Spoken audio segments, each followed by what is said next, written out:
I love a hot dog, I just won't eat them. But you think a hot dog bowl is ridiculous. Yeah. But you ate like a hot dog stuffed pretzel. Yeah. That's completely disgusting. But it's still hot dog shaped. I don't know. It seems less wrong. It's literally not hot dog shaped. It's pretzel shaped.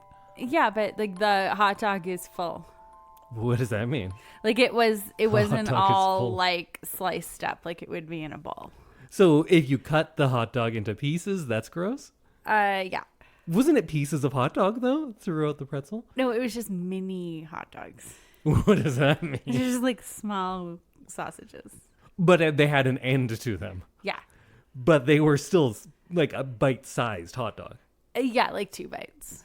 So if there was one hot dog Uh-huh. chopped into 3 pieces, you'd say that's gross. But if you had 3 mini hot dog sausages, wieners, that were each 1/3 of a normal hot dog, that's fine. Yeah, I don't know why, but it seems better to me. They both seem terrible. What are we doing today, Samantha? Hi, we are continuing music. Nope. No, we're not. Do you want me to do it? Yup, I do. Well, welcome everyone to another discombobulated episode of I Love This, You Should Too. My name is Indy, hot dogs only at baseball games, Randhawa, and with me is my lovely co-host, Samantha, hot dog bowl Randhawa. Oh, I don't want to be hot dog bowl.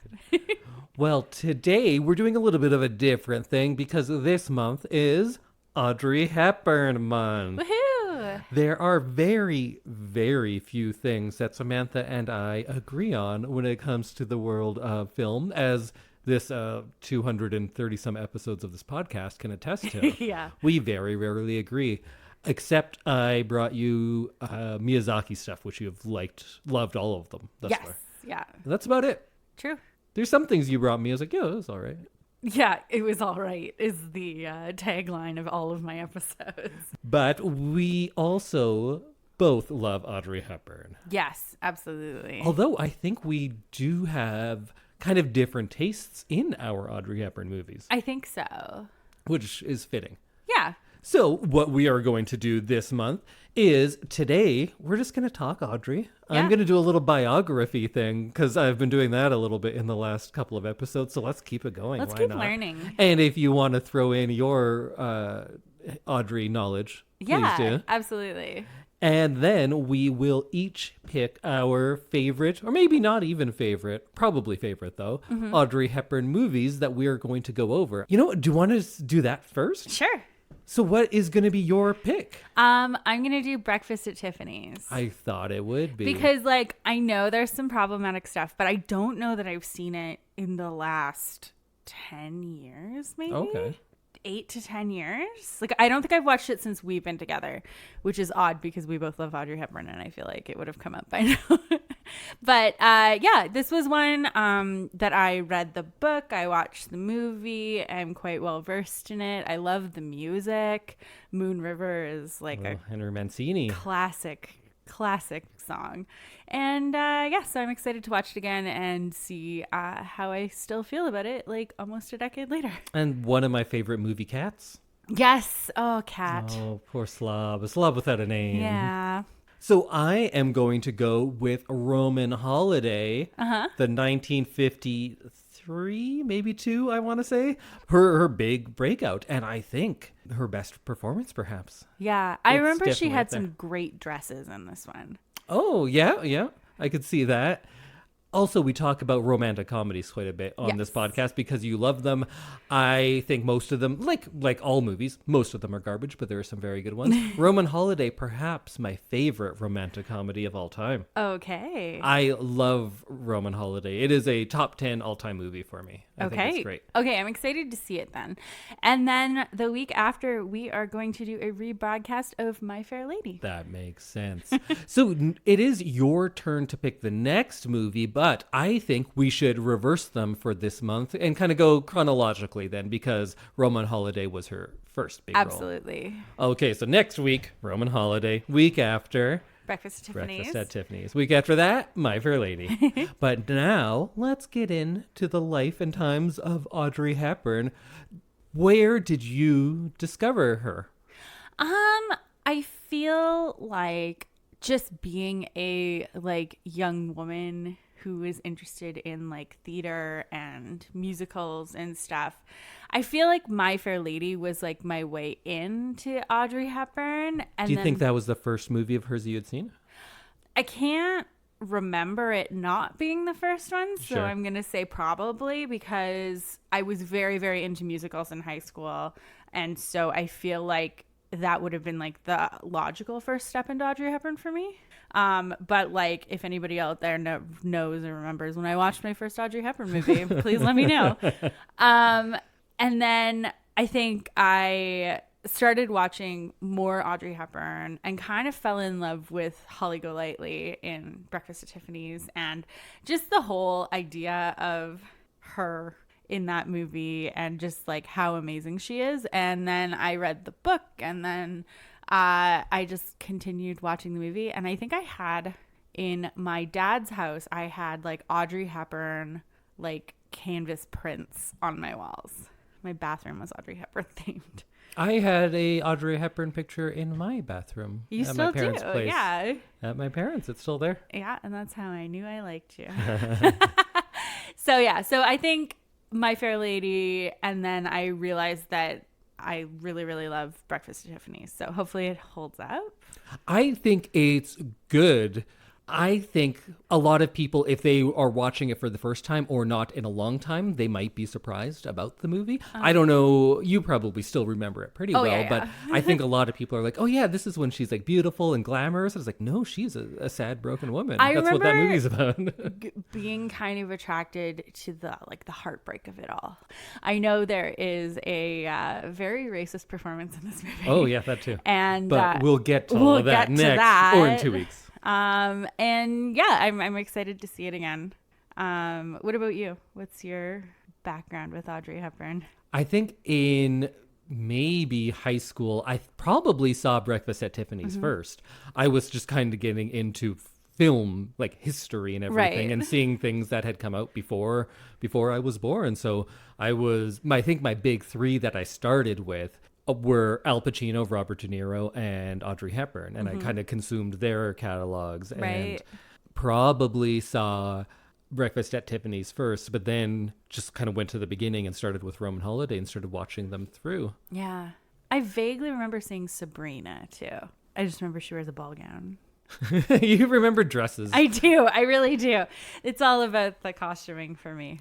Well, let's start kind of going through her life, and then when we get to the movies, you can let me know if you've seen that one and what you thought of it. I believe I've seen everything she's done. So like the last two episodes that were released on Johnny Cash and Bob Marley, there is a little PowerPoint to go along with this. So if you want to look in your show notes, click on that and follow along and be a real nerd, please do. Nothing would make us happier. But if not, you don't need it. I have clips and stuff in the presentation, but I probably won't include the audio for those here because it's mostly visual. Excellent. So let's go back and start in the year 1929 when Audrey Kathleen Hepburn Ruston was born on May 4th in Brussels, Belgium. She has a very ambiguous accent. Yes. It's just very European. European and like polished. Yes. Yeah. So her father was Joseph Victor Anthony Ruston, and he was a British-born subject in what was then Bohemia. He was a real Bohemian. Oh, in wow. Austro-Hungary. Austro-Hungary. Bohemia. And her mother, Baroness Ellen von Heemstra, was a Dutch noblewoman. And she had a very sheltered and privileged early life. Of course, that will change drastically soon. Yes. And because she had such a multinational background, she was traveling a lot, and she knew 5 languages at a very early age: Dutch, English, French, Spanish, and Italian. Wow.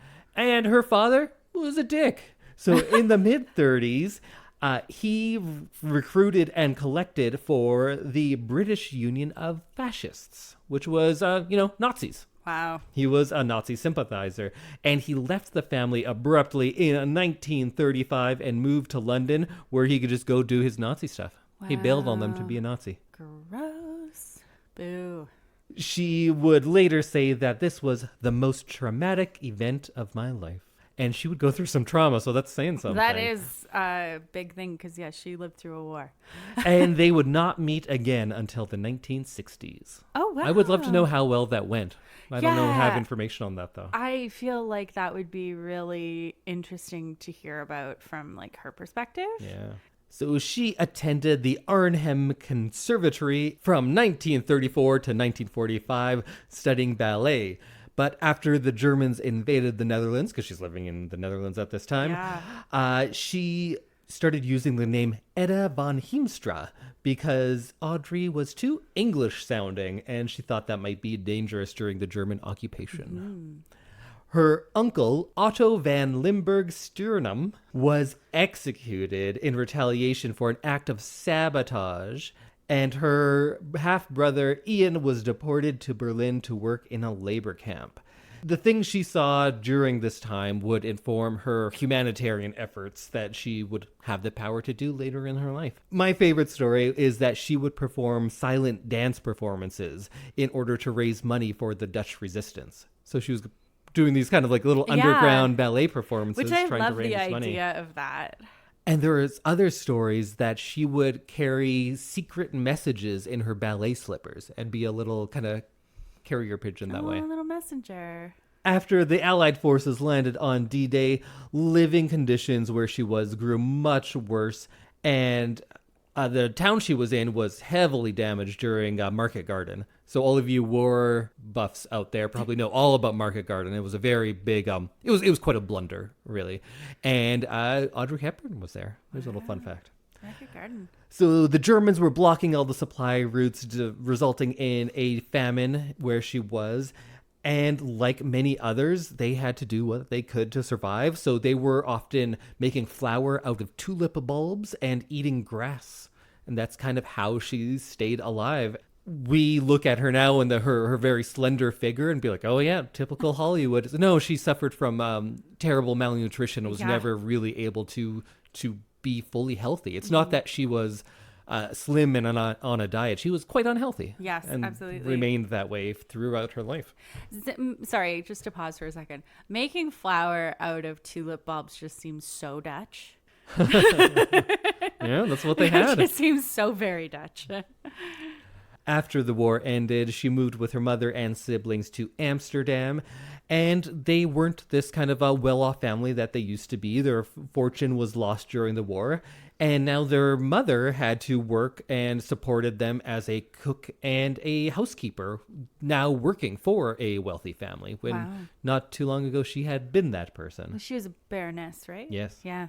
And she made her film debut in 1948. And this one I haven't seen because she played an air stewardess in an educational travel film called Dutch in 7 Lessons. Wow. That was her first role, so I've never seen that. And if you have a clip of that, please let me know. Yeah, I'd love we to would see it. like to see that, please. Later that year, she moved to London to take a ballet scholarship, and she supported herself with part-time work as a model. And she dropped the Ruston from her name and became known as Audrey Hepburn. She was told at a pretty early age that despite her talent, her height and weak constitution from, all Being of that war stuff would make it impossible for her to ever really be a prima ballerina. So she kind of gave it up and decided to concentrate on acting. And still her mother is working these jobs to support them, while she is doing things like appearing in as a chorus girl on London stage productions. Then she was spotted by a casting director while performing on stage, and she started to make some small television appearances, and often would do roles that involved some sort of ballet, so she could use that as well. Oh, yeah. Her big break came when she was cast as the titular role in the Broadway production of Gigi. Gigi. I've seen this movie, and they have someone else playing it. I forget who it is, someone who is quite big. But the whole time watching the movie, I was like, that'd be better with Audrey Hepburn. Yeah. So she went into rehearsals of this big production where she was going to star, having never spoken a line on stage before. And now she's going to be the lead. Oh, wow. So she required a bunch of private coaching. And when it opened in 1951, she received a lot of praise for her performance and received a Theatre World Award for the role. Oh, wow. The play ran for 219 performances and closed in 1952. And then it would go on tour for another year after that. Oh, wow. So kind of just instant success. And like a steady job in a time when not a lot of people were making money back then. Yeah. And right after that, she would get her first starring role in a film. So she has a real meteoric rise. Yeah. Meteoric rise? That's a thing people say. Yeah. But meteors crash. They descend quickly. Interesting. Or I guess it's a meteorite that crashes. A meteor is just going straight. Yeah. I don't know enough about space. I don't know what rises. Tides. Well, yeah, but they also then fall True. right away. Huh. I'll think of a good thing later. But she did great. Okay. So she got cast to play Princess Anne in my favorite Audrey Hepburn movie, Roman Holiday. So this, of course, is about a European princess who escapes the reigns of royalty and has a wild night out with, I think, the only person who is capable of coming close to matching her on-screen charisma, Gregory Peck. Uh-huh. I think that's a big part of why I like it, because she's great in pretty much everything. I, of course, am a big fan, so I'm just going to say she's always great, but there aren't a lot of male leads that could really hold their own against her, I think. She's just so charming that whenever she's next to someone, you're like, she wouldn't fall for this guy. Look at him. But Gregory Peck, I can see that. He was so charming. I'm falling for him every time I watch that. Excellent. Well, I'm excited to watch it again. So they initially wanted Liz Taylor for that role, but William Wyler she'll work with a lot, and he's big time. He's done all sorts of great movies. Ben-Hur, The Best Years of Our Lives, Roman Holiday, and there's going to be a few more Audrey Hepburn movies that William Wyler directed as well. So it was a box office success, and she gained a lot of critical acclaim for her performance, and she won the Academy Award for Best Actress, and also a BAFTA and a Golden Globe. That's very impressive. Yeah, her first movie, Yeah. and she just kind of wins everything. And she has a very charming acceptance speech if you ever get a chance to see it. I haven't seen that, but I will look it up. Roman Holiday, you know what? I'm not going to say anything because we're going to talk about it next episode. Yes. So we'll just skip over that one. It's very good. Go watch it, and we'll talk all about it next week. Excellent. So after this, she signs a 7-picture contract with Paramount, and she gets a special stipulation that she'll get 12 months between each movie so she can continue working on the stage because she loved the theater. Yeah. That's a great thing to work into your contract. She was on the cover of the September 7th, 1953 issue of Time magazine, and right away she's becoming kind of like a style icon already. And she goes back to the stage in 1954 and plays the lead in Undine. And Undine is a pretty well-known... Have you ever seen that? No. Me neither. I don't watch as much theater as you do, though.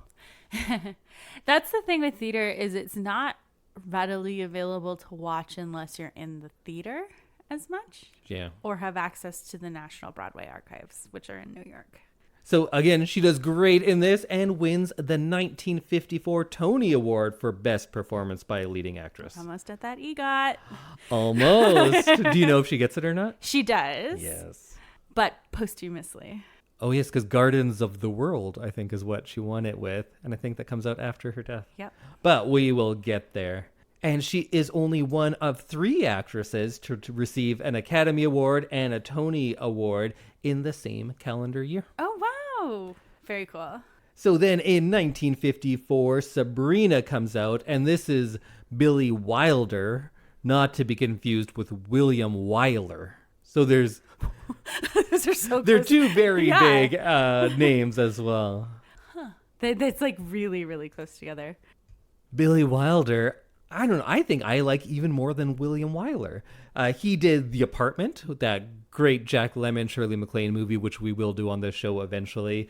Some Like It Hot, Sabrina, like I said, and Sunset Boulevard. Did we ever do that on here? No, but we will. Okay. You'll like it. Okay. I think you'll like that one. And you'll probably love The Apartment as well. So you've seen Sabrina, right? Yes. Do you remember much about that? Not really, no. In that one, she was alongside Humphrey Bogart and William Holden. And I'm a big Bogart fan, but apparently Bogart was not a Audrey Hepburn fan. Oh, who isn't an Audrey Hepburn fan? Because I believe at this time, she is dating William Holden in real life. And they were like carrying on like young people. And Humphrey Bogart is a big old grump. Right. He's like a known grump. That's kind of a thing about him. I think it's funny that people are known as grumps. Known grump, Humphrey Bogart. We've never done any Humphrey Bogart movies on this. We'll have to do that. He's great. I like him. And in this one, she is nominated for Best Actress and did win the BAFTA for Best Actress. Ah. And this would be the last time in a movie that she did not receive top billing because Humphrey Bogart was top billing. And then she was Audrey Hepburn. Yeah. Humphrey Bogart also born in the 1800s. I always think that's crazy. That seems... He was born in 1899. Wow. I know a lot about Humphrey Bogart as well, but we're going to move on. And we're going to stick in the same year. So Gregory Peck from Roman Holiday is hosting a cocktail party. And she meets a man named Mel Ferrer, who was an American actor. And they said, let's do something together. And the thing they would do is then play Ondine, which I was just talking about earlier. And then they would get together. And 8 months later, on the 25th of September, 1954, they would be married in Switzerland. And they would go on to make a movie together, the film version of War and Peace. Oh. Did you ever watch that? No. War and Peace seemed too daunting. Yeah, I'm still not done the book. You have been reading that like the entire 8 years we've been together. No, I've been reading it for 3 years. Oh, okay. I read one chapter of War and Peace, and then 3 novels, and then one chapter of War and Peace. And it's, I don't love it. Is it a bit of a slog? It is. Yeah. I love big dense books. I enjoyed Moby Dick. I read that the whole way through. I just finished Don Quixote. I read that this year, the unabridged version, and it's long, but I don't know, it's kind of fun. War and Peace isn't fun. No, I'm not interested in reading that. Anyways, the film it's fun. It's pretty good. I saw it once many years ago. And again, she would be nominated for a BAFTA and a Golden Globe for her role as Natasha. Then in 1957, she releases Funny Face, and this was her debut in a musical because she was seen as a dramatic actor at this point, I guess. Oh. Yeah. Huh. Interesting. And in this one, she is with Fred Astaire, and it's another movie where there's a much, much older man who is her love interest, and that would continue. And it's, still continues today. Yeah, absolutely. I think that that's such a thing where like the women have to be young and like beautiful and like fresh, and the men can be wizened old men. Yeah. And you forgive it a little bit when it's a musical and it's like Fred Astaire and you're like, oh, okay, yeah, it's Fred Astaire and it's dancing, so that makes sense. But in a lot of the other ones, it's just like in real life you would think this was creepy. Yeah. The part of that movie that I always found the most difficult to believe is that they come in and they see Audrey Hepburn working at that bookstore and everyone's like, oh, look at her. Yep. It's like, yeah, I get that you put up her hair and put glasses on her, but she's still Audrey Hepburn. Classic. Also, glasses, they don't hide your identity as much as She's All That and Superman would have you believe. Yeah, exactly. I can still tell who you are. You're the same person, just without glasses. No, every time I like roll over in bed without my glasses on, you're like, who are you? That? Oh my God, she's gorgeous. Have you seen Funny Face? I don't know. It's great. It's so much fun. The plot is kind of dumb. Like it's, hey, I met this bookstore lady and oh my goodness, now she's going to be a model. And then she has this going around the world and modeling, of course, in Paris. Oh, okay. It's so much fun. The dance numbers are great. Oh, I The bet. songs are great. And she gets a chance to show off all of her talents. And she Yeah. does like a few different types of dance. And it's a gorgeous looking movie. And you know what? You haven't seen it because you'd say like, oh yeah, I remember that dress because man, there are some dresses. There's dresses I remember in this one. Oh, so wow. you know that it's Okay. because Okay. she's doing fashion shoots. Yeah. So she has a lot of great outfits. So yeah, you should check out Funny Face. Okay. I'm going to keep my list tallying as we go, but I think that's also a top 5 Audrey Hepburn movie. Okay. With Sabrina and Roman Holiday of the ones we've talked about thus far. Okay. War and Peace does not make the top 5. No? No. Are you sure? Of Audrey Hepburn movies? Oh, I'm very sure because we have some heavy hitters still coming up. And then I'll probably have to drop Sabrina lower once we get there. I don't know. We'll see. Can I pause for a second and add a tidbit? She won half of her EGOT posthumously. She won her Emmy for Gardens of the World, and she won her the stories. Grammy Yeah. for Enchanted Tales. That's right. Yeah, which is sad that she never got to see her EGOT. I don't think she cared. No, I doubt that she cared. She seems like she's too beyond it. Yeah. So we were joking about how in Funny Face, it's like a bit that she's not attractive, but we are also looking at it now as like, well, that's Audrey Hepburn. Yes.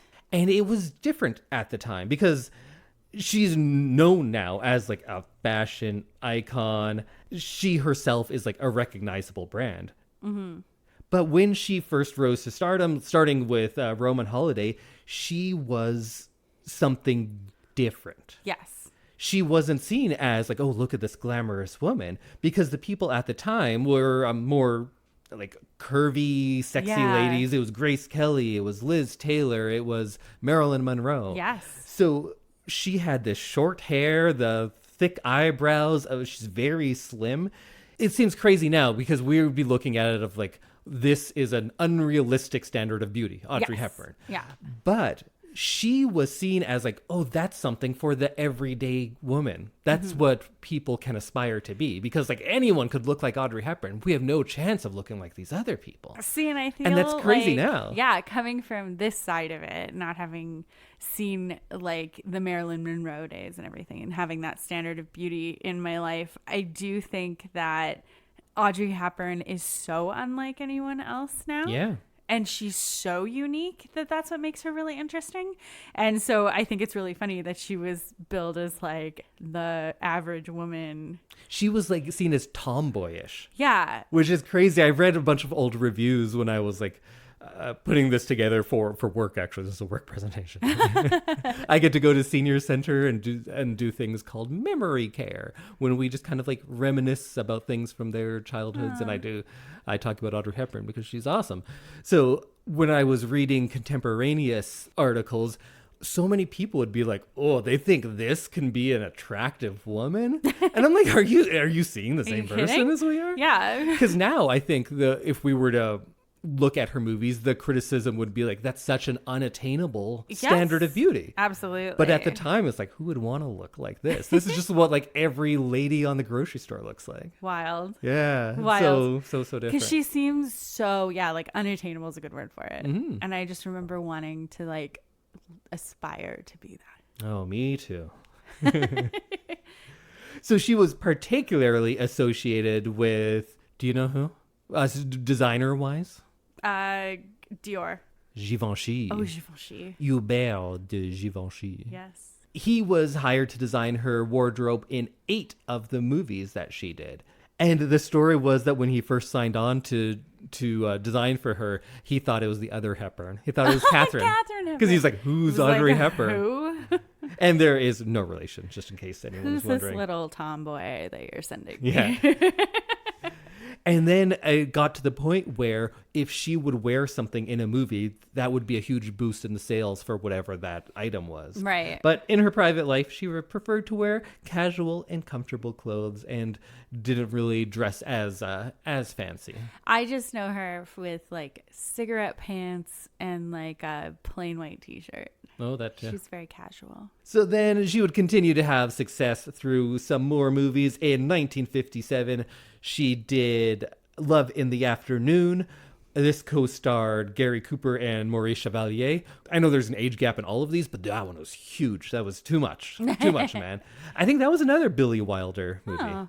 Oh. Green Mansions in 1959. This was kind of a adventure romance one, and it was directed by her then husband, Mel Ferrer. Neither of those two make the top 5. A movie that I really liked of hers was called A Nun's Story. Did you ever see that one? I've heard of it. I've never seen it. So this one is with Shirley MacLaine, and Shirley MacLaine is amazing herself. I love Shirley MacLaine. Oh, I feel like I only know Shirley MacLaine in later years. Oh yeah, and then you'd go on to like Steel Magnolias. Oh man. I feel like I only know her as like an older lady. Like Audrey Hepburn. I know her as Shirley MacLaine. Like she's like a thing unto herself. And I don't actually know her as anything else. But in A Nun's Story. Oh wait, I'm talking about A Nun's Story, not Children's Hour. In my mind, I was so Nun's Story does not have Shirley MacLaine. Oh, okay. We will get there. That is coming up in a couple of years, I think. In A Nun's Story, it was a bit of a departure because it was a much more introspective performance. It was a great performance, but it was like capital A acting, when a lot of her other movies were fun and light, and this was mostly her on screen, and it's about one woman's struggle to succeed as a nun and her doubts of herself, and it's a world that you don't get to see on film all that often as well. And this would earn her 3rd Academy Award nomination and her 2nd BAFTA win. Wow. And she spent hours in convents with members of the church trying to like bring truth into that performance. Oh, I love that. I love when actors put in the like research for stuff. In 1960, she did a Western, but directed by John Huston. And this starred Burt Lancaster. It was called The Unforgiven. Not to be confused with Unforgiven, the Clint Eastwood movie, which is probably a better movie. But The Unforgiven was good, and it was very uncommon for its time because it would kind of bring to light the issues of racism against Indigenous Americans, which wasn't a part of Westerns. It was like, there they are, they're bad, let's kill them, is how usually it went. But this took a much more nuanced look at it. And there were a lot of problems in this production. The biggest one was when she fell off a horse and broke her neck. Oh my God. Yeah. And that brings us into a kind of a sad part because she always wanted to be a mother. That was a big part of her life, and it was not easy for her. Mm-hmm. So she had 2 miscarriages, first in 1955 and then another in 1959 because of a fall from a horse where she also broke her neck. And when she became pregnant for the 3rd time, she took an entire year off work and kind of confined herself to her bed because she was so scared of losing another child. And her son, Sean Hepburn Ferrer, was born in 1960. And sadly, she would go on to have 2 more miscarriages in 65 and 67. Wow. And that's the toll of all that malnutrition and essentially starvation on her body. She just wasn't able to do things like that. And that brings us to Samantha's favorite movie, 1961's Breakfast at Tiffany's. Yes. So this one, she stars as Holly Golightly, and it's loosely based on that Truman Capote novella. Very loosely? It's the idea is the same. It's just everything has been toned down way several down, levels. yes. And things are cut out, but yes. So he disapproved of the adaptation because it was made, they sanitized it is what they did. Yes, 100%, yes. But he did like Hepburn's performance, and this is maybe her best known one, which is odd because it's also like quite a departure. Absolutely, yeah. But I think when people think of this, they think of her wearing a tiara and smoking the big long cigarette, and they go like, "Ooh, glamour!" And then wearing it's not the like Givenchy dress. And... But it's not actually that. It's the opposite of that when you actually get to watch the movie. Yes, but and we'll discuss that in the episode because I have thoughts about all of this. Good. Going back many, many years. So. I'm glad because that's what we're gonna do here. Excellent. Little did I know, for years I was just preparing for this episode of the podcast. And this one would get her another Academy Award nomination. Then the same year, William Wyler directed her in The Children's Hour. And this was the one with Shirley MacLaine that I was thinking of. Did you ever see this one? I don't think so.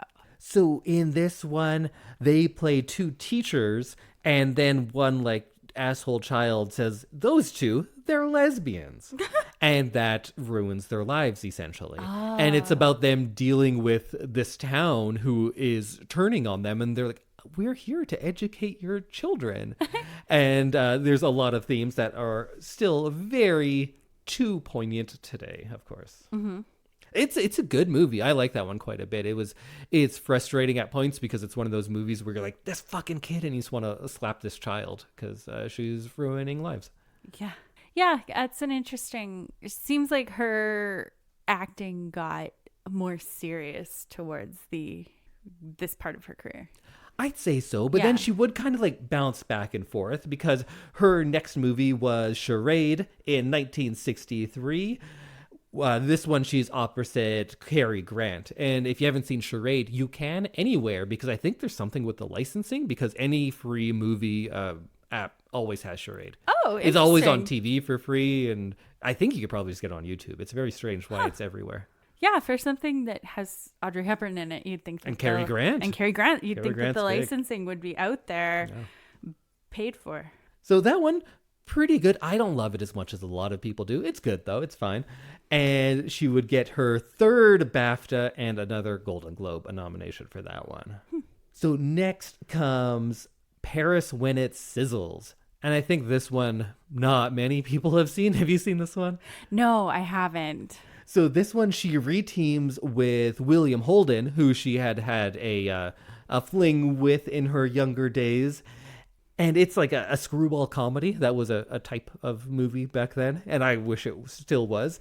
I like a lot of Paris When It Sizzles. It's bad in a lot of ways, but it is so fun.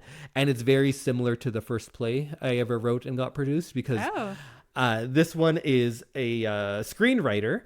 And he is talking about this movie that he's writing, and she is typing it up for him. Oh. And what they come up with is played out on screen. And we get to see the two of them in these various roles. Oh. So it's silly, but I think it's a lot of fun. Apparently, Holden tried to get back with her during the making of this, and she wasn't having it. Also, sadly, I think he was dealing with a lot of issues with alcohol at the time, too. But it didn't get good reviews at all. But maybe I just have a soft spot in my heart because it was both Audrey Hepburn and very similar to a play that I had written. So I was like, yeah, that is a good idea because I thought it was a good idea. Because you did it too. Yeah. So now we are in 1964. And is this my second favorite Audrey Hepburn movie? It's another top 5. It's My Fair Lady. Uh-huh. We have a whole episode on this. It's going to be re-released in 2 weeks, so I won't talk too much about it. But I always thought it was unfair that she was kind of maligned for this because she didn't sing, even though she thought that she was going to and did do the singing. They just didn't use her voice. And you can only hear it in a couple of songs. Oh. Like Just You Wait, Henry Higgins is her. Yes, yeah. Which, like, she did great in the ones that she does sing in, and I'd love to hear the full version. You can hear little bits and pieces on YouTube and stuff, but it's not produced the same way. Right. So it doesn't sound as great. She's singing it live during the making of right, it. Yeah. And it's good, but I would love to hear a full production with her singing. And then, of course, they tried to like make this rivalry between her and Julie Andrews because Julie Andrews wanted this role and had done it on stage, but you know what? We talk all about that in our My Fair Lady episode. 3 weeks time. It is great. My Fair Lady is so good. I love it. And I think Audrey Hepburn, as a comedic actress, is very underrated. She is hilarious in that. She has such good comedic timing. I love her because she's so subtle. Yeah. In a lot of what she does, she's not and then like she's so huge, big in some parts, so that's great too. But so many things she like it's a flick of her eyes or like just a small motion with her head, and she's just like conveying so much. I love her. Okay, we'll talk about her more next week about her acting, but yes. So then How to Steal a Million comes out, and this one was kind of fun. It's with her and Peter O'Toole, and it's like a heist movie. Okay. So they had to steal a painting that I think her dad had made it, and he was like a forger. A forger. But that's also someone who like works with steel, aren't they? A forger. I think they're Either an way, iron he worker. makes fake paintings, and then they're gonna steal it, and it's kind of a fun romp. It's fine as well. A forgier. Yes, a forgier. Yeah, it sounds fancier. 1967, Two for the Road. I think this is her most underrated movie. It's great. I love it. I think this is a top 5 of her movies. One for the road. Two for the Road. Oh, Two for the road. Sorry. It's a sequel. Is it? No. You got me there. Okay. So it's a British production. Stanley Donen, who's also pretty big time, directed this. And it's with her and Albert Finney. And I was going to start talking about Albert Finney, but I don't think you know who it is. And you know what? We got a lot of stuff to do. It's Okay. Albert Finney, though. So it is a like a non-linear story. It's jumping back and forth in time, and it's about the relationship between Finney and Hepburn's characters. Mm-hmm. They are a married couple, and it's not going well. And they're on a road trip, and as they drive to their destination, they're also driving to all of these different times in their past. And we get to see different instances that involve similar things that are happening now, but we get to see like what happened to their relationship. How did they get to this point? But it's sad and heartbreaking, but it's funny and uplifting. It's just, it's a relationship, right? It's not trying to do it as a romantic comedy. It's not trying to do it as a horrible tragedy. It's trying to be very real and saying that real love often goes through both of these. You can't have just one, and that's kind of the beauty of it. It's a very good movie, I thought. So go check out Two for the Road if you haven't seen it. That might be a harder one to find, but it's very good. Okay. I think I need to rewatch it because I haven't seen it in 20-some years probably. And then later in the same year, they released Wait Until Dark. Have you ever seen that one? No, it sounds scary. It is. It's kind of a horror movie. Oh. But not horror like, monster. So it's about this woman who is blind and she lives on her own. And these people are coming to, I think they're robbing her essentially. I have seen this. Okay. I have. And I thought it was very interesting. It's a harrowing movie because she is being terrorized by these people, and she's a blind woman who just doesn't know what's going on for portions of it, and the suspense that's generated by us as the audience being able to see like this man, them coming around, and they're like in her home and she doesn't know it, and sometimes she does. It's a stressful movie. I remember that, and I remember it was like viscerally scary because you're like, this could happen to me. Not being blind, but like having someone break into your house and you not know it until it's like too late. Yeah, that's scary to me. And she would get her fifth and final Academy Award nomination for Best Actress on that one.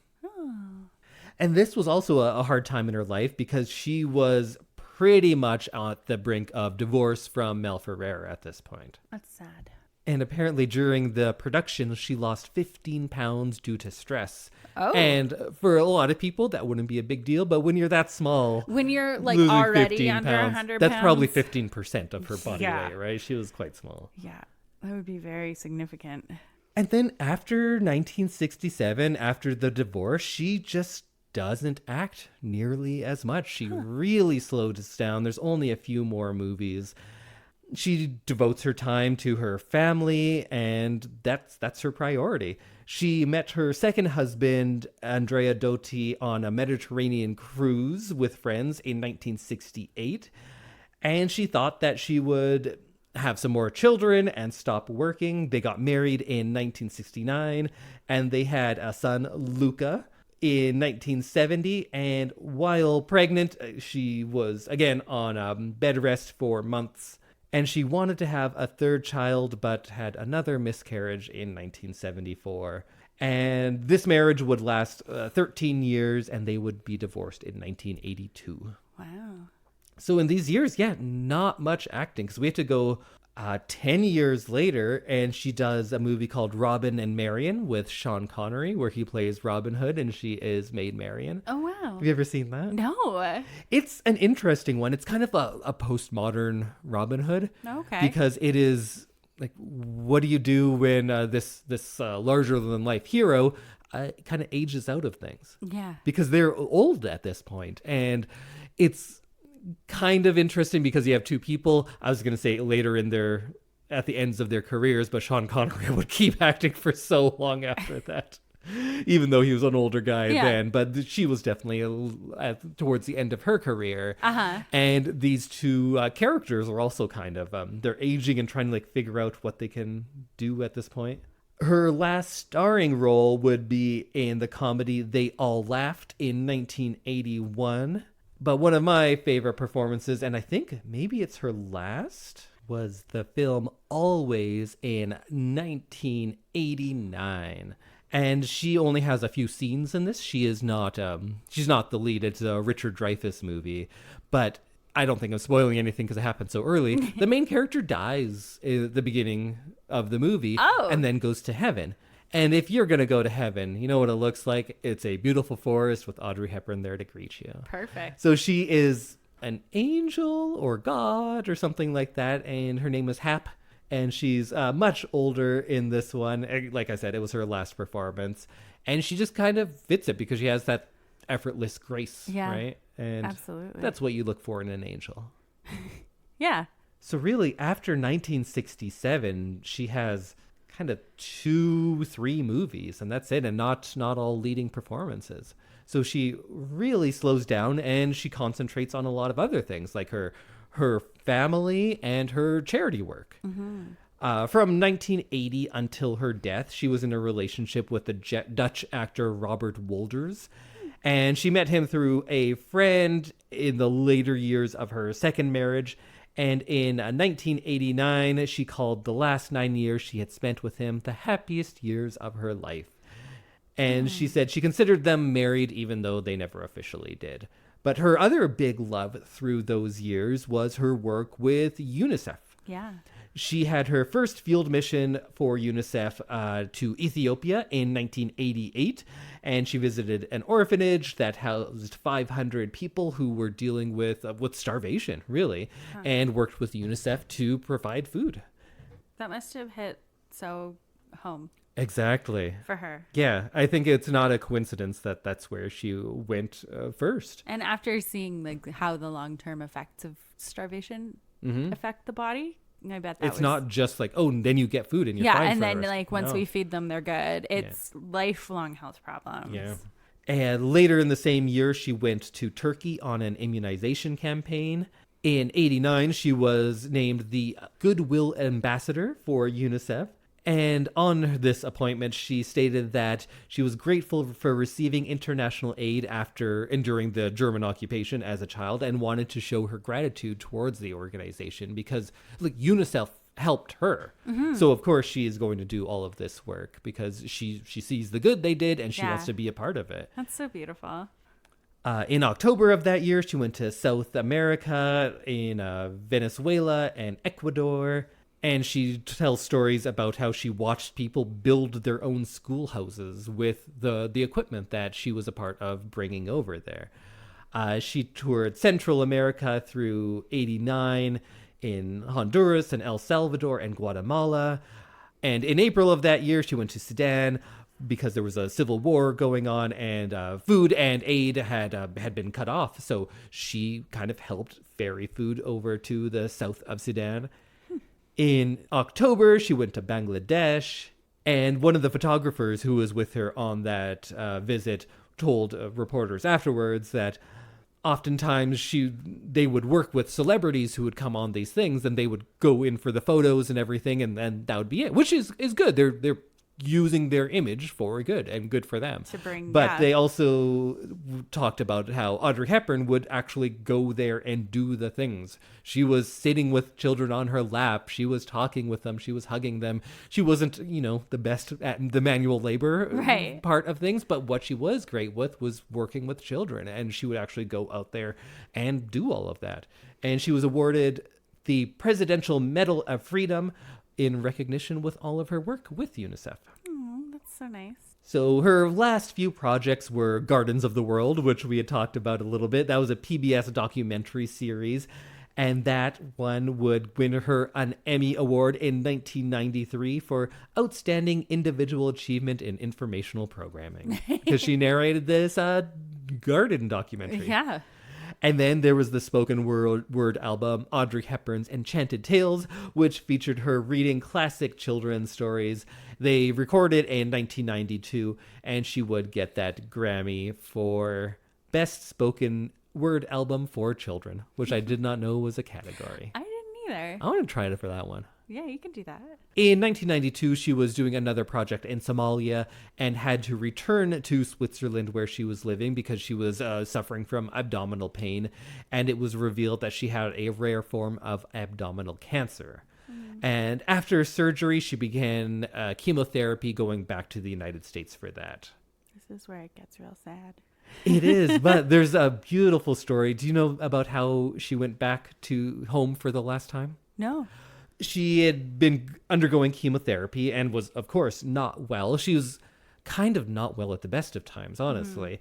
But she wanted to return home to Switzerland to celebrate her last Christmas because it was kind of a foregone conclusion. She knew that there was not much time left, and rather than spending that time in hospital, she was going to go back home for Christmas.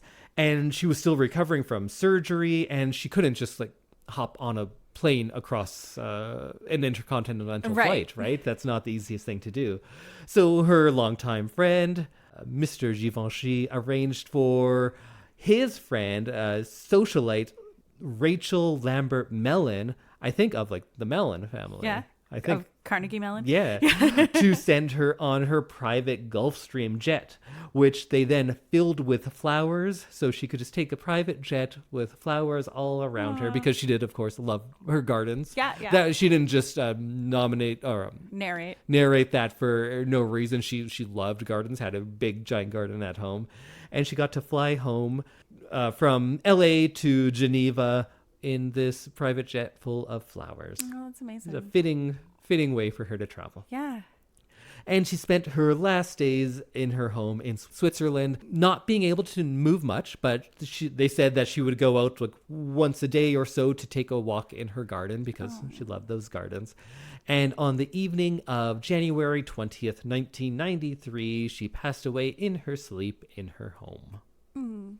After her death, Gregory Peck went on camera and tearfully recited her favorite poem, a Tagore poem called Undying Love. And funeral services were held at a small local church, and Prince Sadaruddin Aga Khan of UNICEF delivered her eulogy. And in her will, she appointed her 2 sons as co-equal heirs to her estate. Wow.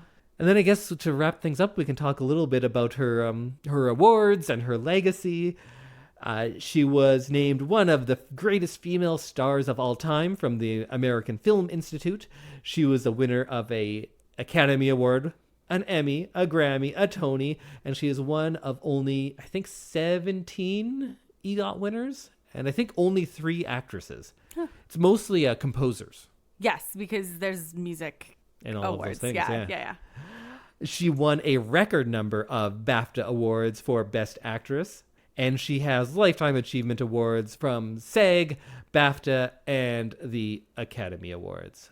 And of course, she's also won many UNICEF and humanitarian awards and the Presidential Medal for Freedom. In 2002, the United Nations Special Session on Children, the UNICEF honored her with a statue called the Spirit of Audrey at UNICEF's New York headquarters, where it still is today. Wow.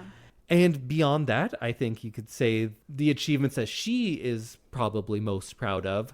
Well, she also, I think, kind of changed the ideal of Hollywood beauty and style. And not just she won all of those humanitarian awards, she has several humanitarian awards which are named after her. There are multiple Audrey Hepburn awards now. Yes. And the Audrey Hepburn's Children Fund has raised over $100 million for children in need. Huh. And that's the legacy, right? Yes. It is all of the film stuff, but all of the humanitarian work too. Which I always found very interesting. She's a good kid, that Audrey Hepburn. That Audrey. She's really knows how to do good. She does know how to do good. I think that is enough of me just talking about her.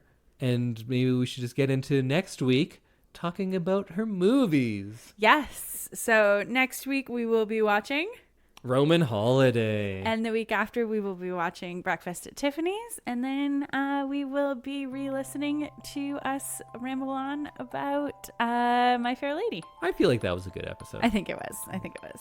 All right. Well, I'm excited to watch all of these because Me it's been a while too. since I've seen them. We might have to watch My Fair Lady again. Okay, well, we'll see you next week, everyone.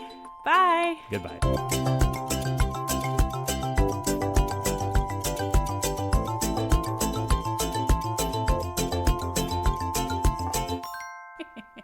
I could just see you if you were like drunk at a baseball game and you're like, oh, what do they got? Hot dog bowls? Yeah, I'll take a hot dog bowl. Drunk at a baseball game is different. That is true. I would eat a regular hot dog drunk at a baseball game. Yeah. That's kind of the only time camping and baseball games are my 2 times where I'll eat a hot dog. And what if they were tiny hot dog sausages? Wieners. Forgetting the word wiener. I don't want to say the word. Isn't that what someone from Vienna is called? A wiener? A wiener, yeah. Isn't that what wiener means? Like hamburger? Wiener? Oh, I don't know. Well, that's for our etymology of food podcast. Yeah, I don't know, something about like whole mini sausages isn't as weird as a chopped up bowl of hot dog. All right. I have no further. So a hot dog bowl full of tiny wieners is cool. You'd eat that up. I think so. Oh, we should start our podcast. This is going to be too long and I'm going to have to like put it at the end or something.